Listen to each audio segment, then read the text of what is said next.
नमस्कार। चलिए सुनते हैं चित्रा मुदगल जी की लिखी कहानी असली अपराधी। एक राजा था अर्जुन देव। वह हठी स्वभाव का था। उसका मंत्री नरेंद्र देव बड़ा बुद्धिमान और सहनशील था। राजा की गलत नीतियों के लिए वह अक्सर उन्हें समझाता बुझाता पूरी कोशिश करता कोई काम बिगड़ने न पाए, मगर राजा उसकी तनिक परवाह न करता। अचानक राजवैद्य की मृत्यु हो गई। राजा के सामने यह समस्या उठ खड़ी हुई, इस खाली पद पर किसे बैठाए। उन्होंने मंत्री से सलाह की। मंत्री ने कहा, हमारे राज्य में एक से एक कुशल वैद्य हैं, आज्ञा हो तो मैं कुछ नाम सुझाऊं।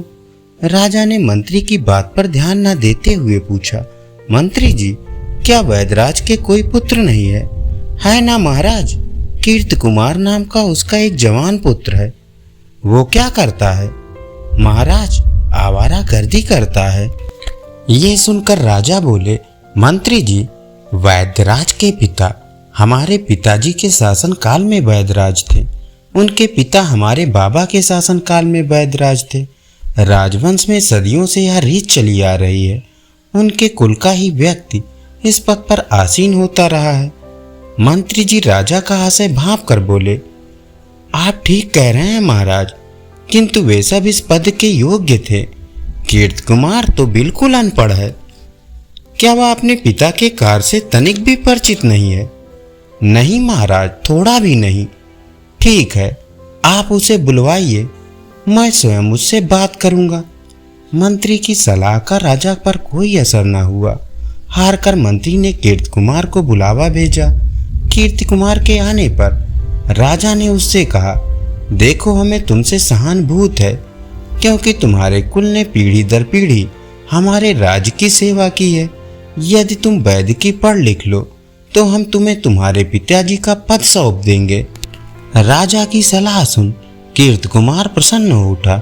कीर्ति कुमार दूसरे दिन ही पढ़ने के लिए काशी की ओर चल पड़ा। वहां पहुंचकर वह प्रसिद्ध वैद्य विद्याचरण का शिष्य हो गया। एक दिन की बात है, एक बकरी के गले में ककड़ी अटक गई। बकरी का घबराया मालिक बकरी को लेकर वैद्य विद्याचरण जी के पास दिखाने के लिए आया।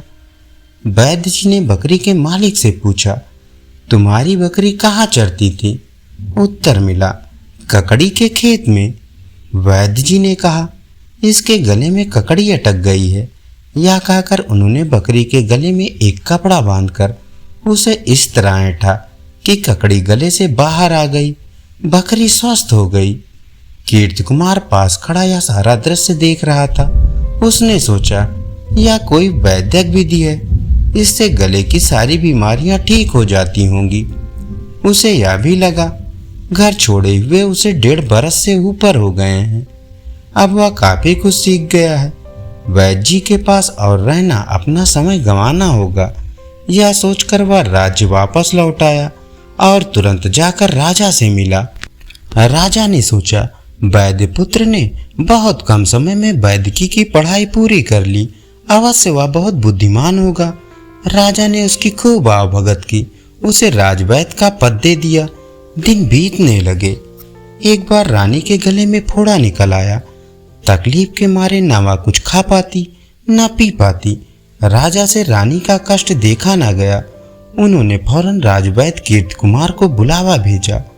गले में फोड़ा देख कीर्ति कुमार ने रानी के मुख्य सेवका को बुलाया और पूछा, रानी कहाँ चरती थी? सेवका वैद्यराज का प्रश्न सुन उलझन में पड़ गई। उसकी समझ में न आया कि वह इस बेतुके प्रश्न का क्या उत्तर दे। सेविका को उलझन में पड़ा देख कीर्ति कुमार ने कहा, परेशान ना हो, कह दो ककड़ी के खेत में चरती थी। सेविका ने सोचा, शायद यह कोई उपचार का मंत्र होगा। उसने वही उत्तर दोहरा दिया, ककड़ी के खेत में चरती थी। कीर्ति कुमार ने तुरंत एक वस्त्र रानी के गले के चारों ओर लपेटा और उसे इस तरह ऐंठा कि रानी की सांस घुटने लगी। क्षणभर में छटपटाती रानी के प्राण निकल गए। राजा के पास रानी की मृत्यु का दुखद समाचार पहुंचा तो वो क्रोध से पगला उठे। उन्होंने सैनिकों को कीर्ति कुमार को बंदी बनाकर मौत के घाट उतार देने का आदेश दिया। राजा को क्रोध में देख मंत्री ने उन्हें शांत करने की कोशिश की। बोले, महाराज, आप न्यायपालक राजा हैं, तनिक धैर्य धरिए और सोचिए, आपकी प्रिय रानी की मृत्यु का दोषी वास्तव में कौन है? राजा ने विचलित स्वर में उत्तर दिया, वैद्यराज। और कौन? गलत, रानी की मृत्यु के दोषी आप स्वयं हैं महाराज। मंत्री के आरोप पर राजा हतप्रभ हो उठे और क्रुद्ध होकर बोले, तुम किस आधार पर मुझ पर यह आरोप लगा रहे हो मंत्री जी? मंत्री ने बगैर विचलित हुए उत्तर दिया, किसी गंवार को जिम्मेदार पद पर बैठा देना आपका दोष नहीं है राजन, तो फिर किसका दोष है? जो व्यक्ति पात्र कुपात्र का ध्यान किए बिना किसी अयोग्य व्यक्ति को महत्व देता है, वो उस व्यक्ति से ज्यादा बड़ा अपराधी है। राजा की आंखें खुल गई, उन्हें अपनी भूल का एहसास हुआ। उन्होंने कीर्ति कुमार को मुक्त कर उसे तुरंत नगर छोड़कर चले जाने का आदेश सुनाया। मन ही मन यह भी निश्चय किया कि आइंदा वह मनमानी नहीं करेगा, बुद्धिमान व्यक्तियों की सलाह पर ध्यान देगा। धन्यवाद। अभी आप सुन रहे थे चित्रा मुदगल जी की लिखी कहानी असली अपराधी।